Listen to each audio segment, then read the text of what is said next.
Tignan nyo, napakalaking baliti ito. Ayan. So dito nakatira ang dambuhalang nilalang na kung tawagin ay ang ahas kalabaw. Sa loob ng butas na ito makikita natin at ipapasok ko kayo dito.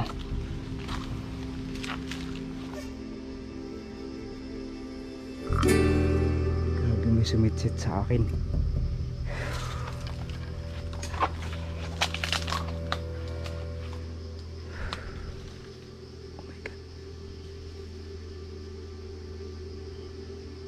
Ano yun? Narinig niyo? Nakita niyo ba yun? May mga lalaking ibon na lumilipad. So tabi-tabi lang po. Ito yung part na kinakatakutan ko dito, dahil dito nag 50-50 yung buhay ko, dahil nahulugan ako ng isang dambuhalang bato dito. Kaya mag-iingat tayo sa bawat pag-akyat dyan, dahil may posibilidad na mahulugan tayo ng mga bato. Aray.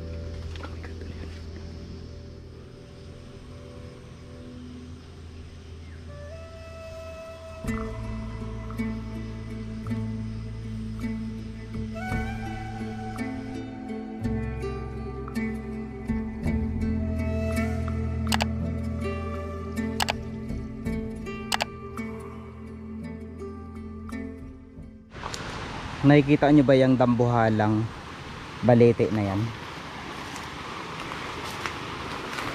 Noong mga bata pa kami, itong lugar na ito ang pinagbabawalan sa amin nila nanay at ng mga matatanda dito, dahil sagrado nga ang lugar na ito. At kung mapapansin nyo, napakalaking balete ito. Ito yung pinaniniwalaan sa amin na mayroon daw ditong mga nilalang na nakatira. Tara, patuloy tayo sa ating paglalakbay at meron tayong pupuntahan ngayon. Anong nakikita nyo dito mga kalahi? Nakakapangilabot, napakataas at napakalaki ng baliting ito. Ano to? Mayroon ditong mutya, oh. Ayan, oh. Mayroon tayong nakitang mutya.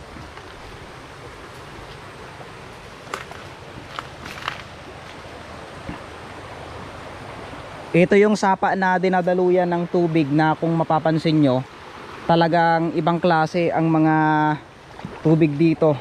Talagang hindi mo nga mapapansin na sagrado ang lugar na ito, at maraming ang kababalaghan at misteryo ang bumabalot dito.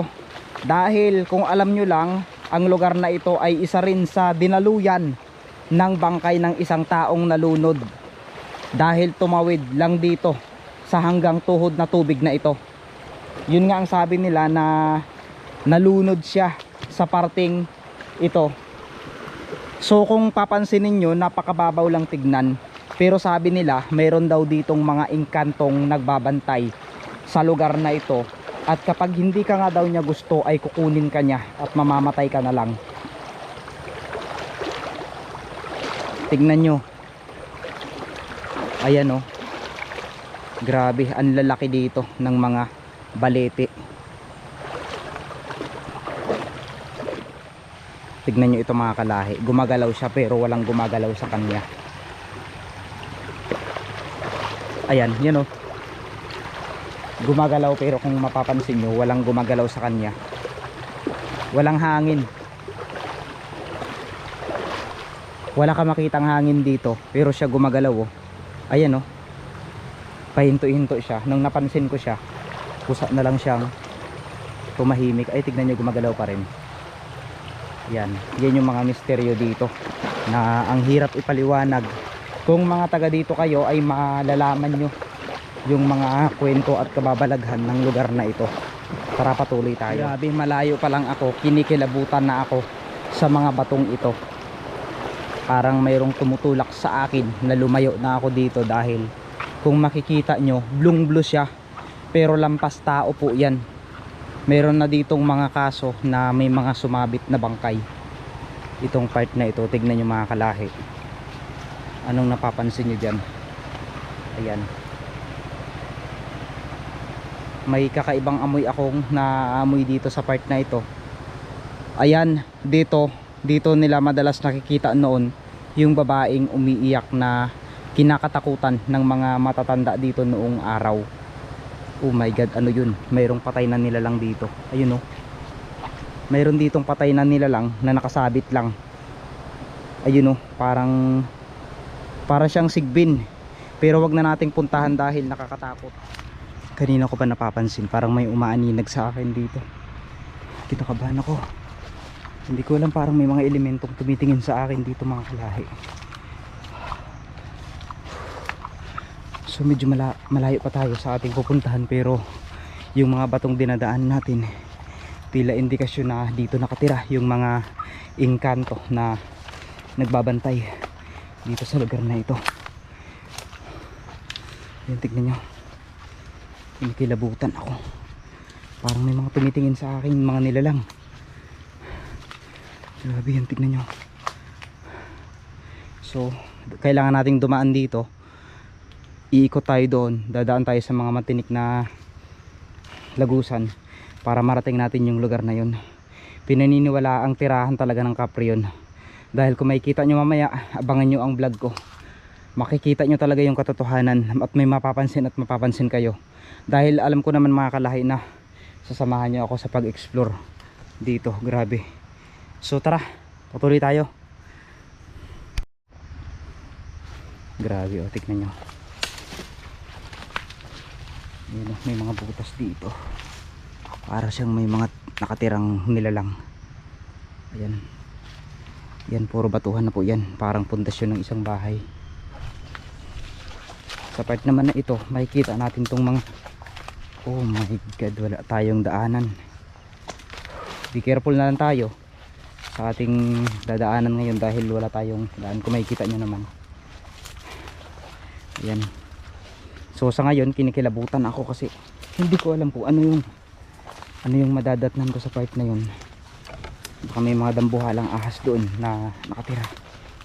So buti na lang meron tayong pantalon at naka crocs tayo. So kahit matindi itong mga damuhan na may mga tinik ay hindi tayo basta basta susugatan.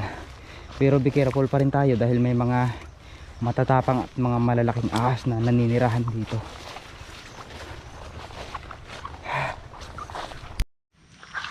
So ayan mga kalahi, kailangan nating dumaan dito sa maliit na sapa na ito bago natin marating yung mismong area na pupuntahan natin.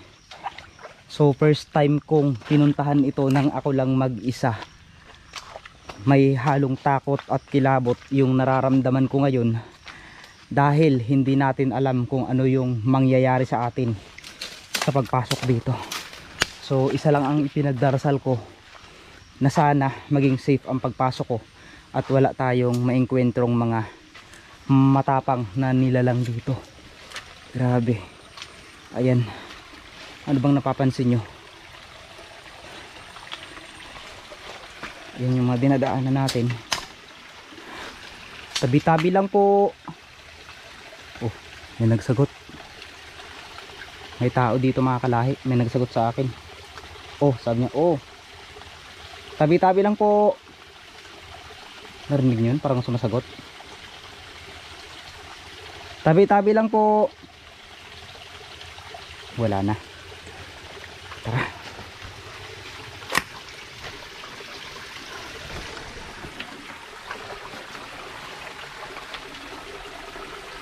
Pakicheck nyo rin po. Baka may mga sumusunod sa aking mga elemento.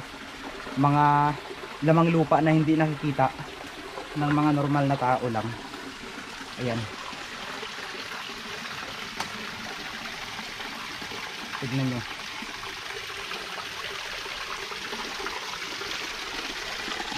Ito yung dadaanan natin mga kalahi.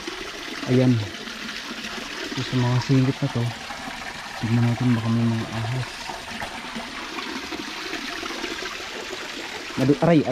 Aray. Natusok ako. Madudulas dito, madudulas. Grabe oh, tignan nyo oh. May mga lagun dito. May posibilidad kaya na dito sila naliligo o naninirahan. Tabi-tabi lang po. Kinikilabutan ako mga kalahi sa dinadaanan ko. Parang may mga itim na nilalang dito sa taas na nakatingin sa akin at nakadungaw. Parang hinihintay nila ako. So sa pag-explore natin na ito, wala tayong dalang mga pangontra dahil sinadya ako talaga para yung presensya nila ay lumapit sa akin, no? So hindi man tayo ghost hunter, ay magbabase tayo sa mga nakikita ng ating mga viewers. Baka mayroon po kayong nakikita o napapansin mga mukha na nakadikit sa pader. Paki-comment naman po, huwag po kayong mahiyang mag-comment. Tignan nyo. Ay, oh my god, may mga bato dito na nakadikit na. Ayan o, bato ba ito? Tignan natin. Ayan o, bato ba yan? Bato, mga batong dumikit na. Tabi-tabi lang po.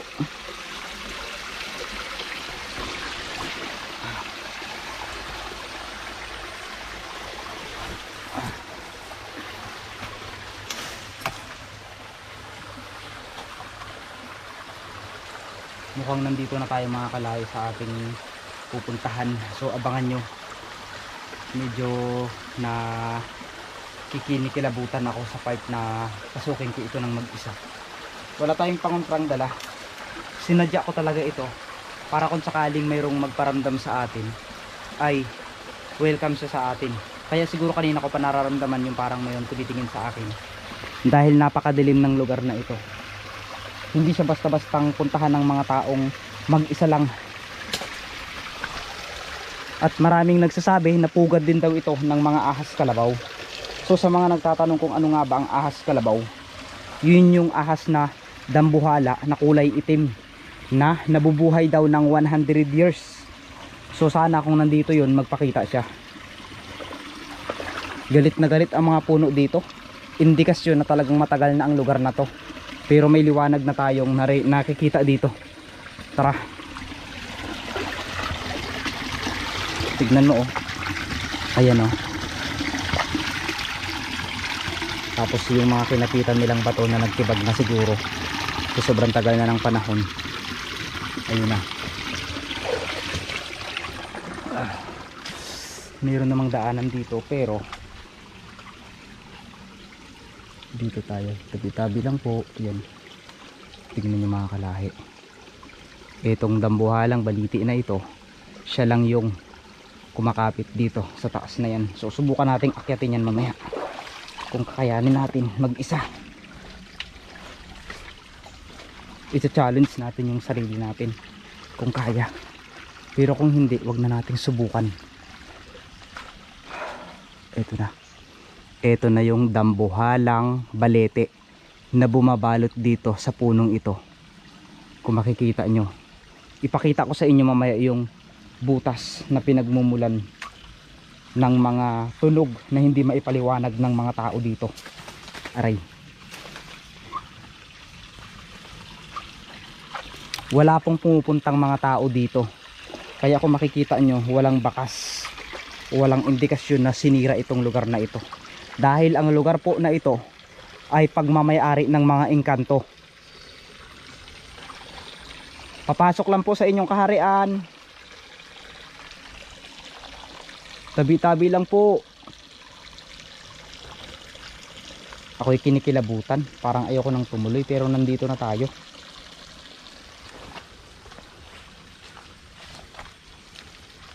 Oh my god. Kinikilabutan ako mga kalahi. Tignan nyo. Tignan nyo, napakalaking baliti ito. Ayan. So dito nakatira ang dambuhalang nilalang na kung tawagin ay ang ahas kalabaw. Sa loob ng butas na ito makikita natin at ipapasok ko kayo dito. Grabe. Oh my god, may naaninag ako. Parang may sumilip sa atin dito. Ayan, tingnan nyo. Oh my god, ayan. Ito yung baliti. Ito yung part na puno niya At pag inakyat natin ito, mayroon tayo dito makikitang butas na palusong sa ilalim. Dito nakatira ang mga nilalang. Tara. So bago tayo umikot sa dakong ito, ay aakyat muna tayo dito sa part na ito. Ano yun? Grabe, may sumitsit sa akin.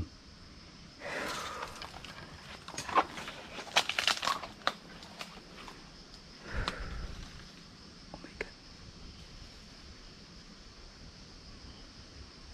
Ano yun? Narinig niyo yun? Nakita niyo ba yun? May mga malalaking ibon na lumilipad. So tabi-tabi lang po. Ito yung part na kinakatakutan ko dito, dahil dito nag 50-50 yung buhay ko, dahil nahulugan ako ng isang dambuhalang bato dito. Kaya mag-iingat tayo sa bawat pag-aakyat dyan, dahil may posibilidad na mahulugan tayo ng mga bato. Aray. Oh my God, ano yun?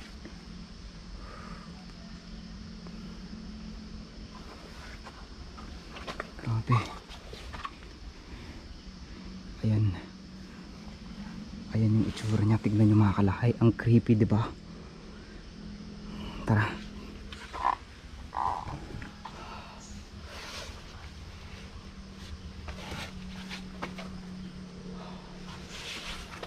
Oh my God, tignan nyo. Tabi-tabi lang po. Aray. So, ito yung mga... Oh, may mga nakasulat. 14-16-85. Tignan natin dito, baka may mga ahas. Tapos malamig dito sa part na to. Ayan kung makikita nyo. Ayan, ay, pinalabutan ako. May mga paniki dito. May mga paniki. Ayan, ito butas yan, butas. Tapos itong part na ito, butas din po ito. So pwede kang dumaan dito. Shout out kay Mendorin yung mangyan. Ito yung sinasabi ko sa'yo. Pwede kang dumaan dito sa butas na ito. Ito yung balite na kinakatakutan sa amin. So dito rin ako nabati noon. Ayan, ayan yung itsura niya. Ayan. May nakikita ba kayo? Ayan yung itsura na to. Tahanan po ito ng mga nilalang. Tapos sa part na ito, ayan, pwede kang tumulay. Pwedeng tumulay yun. At ang napansin ko dito mga kalahi, hatik na nyo, yung mga lagusan. Tapos doon, may part doon na bumagsak na sa lupa ang mga ugat. So ibig sabihin, mayroon talagang pinoprotektahan ang lugar na ito. Tignan nyo naman. So gusto nyo bang akyatin natin to? Ayan, so mag-iingat tayo dito sa mga part na to, dahil kunting kamali lang natin ay may posibleng mabagsakan tayo ng mga bato. Ayan, dyan ako binagsakan. So kung makikita ko siguro dito yung bato, sana nandito. Ayun, ito pa. Ito yung tumama sa akin noon. Yan, ito yung batong tumama sa ulo ko. Yan. Ito yung batong tumama sa ulo ko. Bigat to. Sa 5 kilo. Putik. Kung tumama ito sa ulo ko, goodbye Mr. Kalahi. Wala na kayong papanuorin at iduluhin. Tignan nyo. Doon siya nanggaling, oh. Doon, yan. Doon siya nanggaling. Kaya, sa pag-akyat sa mga kuweba, kailangan natin ng mga helmet sana. Eh, tignan nyo naman ako, ang ginawa ko. Sombrero lang ako. Huwag natin gagayahin to. So tara, akyat tayo. Try nating akyatin. Sana maging successful. Ayun, tabi-tabi lang po. Iningatan ko dito, baka may ahas. Ayan. Grabe. So ang tanong, saan tayo dadaan dito? So kailangan nating dumaan dito sa mga ugat. Ayan o, dito sa mga ugat, bago natin tutuluyang maakyat. Pero hindi ko siya maakyat ngayon. Gusto ko siyang akyatin para may pakita sana sa inyo yung taas. Ayan siya. So pwede naman siyang akyatin. Magbawal na tayo ng mga safety gear natin. Ayan o, pwede siyang akyatin. Sige, akitin natin mga kalahi. Para sa inyo, akitin natin to.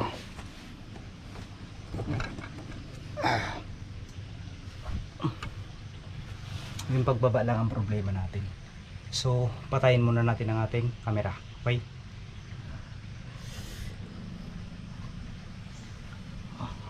patayin muna natin.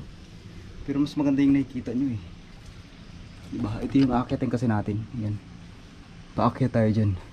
So hindi na natin alam kung saan pa tayo lulusot dyan.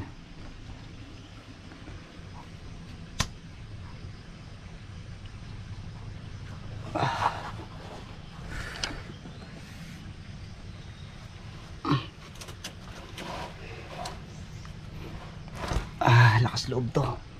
Puta. Aray. Ay.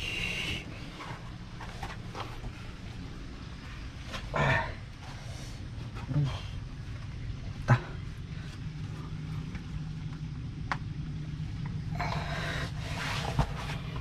Gabayan niyo ako, Lord, sa pag-akyat dito. Ayan, so sa part na tayo nito. Pero dito tayo dadaan. Ayan, dito tayo dadaan ngayon bago tayo natin maakyat yun. Tapos yun, napakaliit na butas. Ayan o, yung mga butas dito. So yun yung aakyatin natin.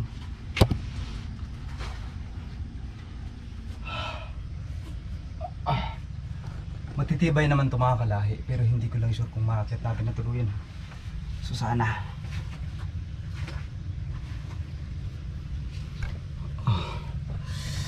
Kinikilabutan ako.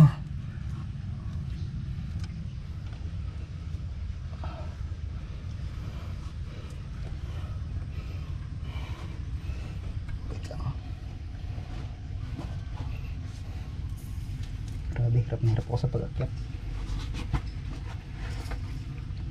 So kailangan natin munang patayin ng camera. Ayan, so ito yung dadaanan natin mga kalahi. So nakaakyat na ako dito. Pinatay lang natin ang ating camera dahil hirap akong mag-akyat kasi pakiramdam ko mahuhulog ako. Tignan nyo, ayan, baba na yan. Grabe, napakahirap na ng ating dinadaanan. So tara.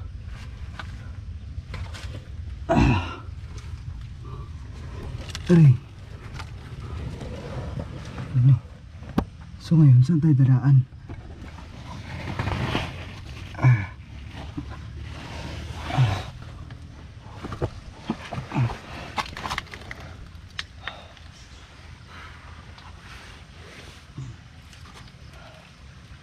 So hindi ko alam kung may daanan pa dito.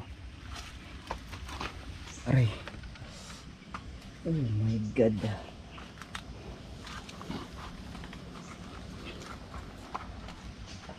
Nandito pa lang tayo. Ayan o, yan na lang, maaakit na natin. Pero wag na nating ituloy ito mga kalahi, delikado. Hindi siya advisable talaga. So sa susunod na lang kapag mayroon tayong mga kasamang malakas ang loob. So gusto ko pa rin namang akyatin to dahil gusto ko rin sanang ipakita sa inyo, pero iba yung pakiramdam ko, para akong hinihila pababa. So yun mga kalahi, maraming salamat po sa inyong pagsubaybay sa aking vlog na ito, no. So alam kong nabitin kayo sa pag-akyat na ito, hayaan yung ipakita ko sa inyo kasama ang iba pa nating mga kaibigan na akyatin itong lugar na ito. Mag-iingat po kayong lahat and God bless po.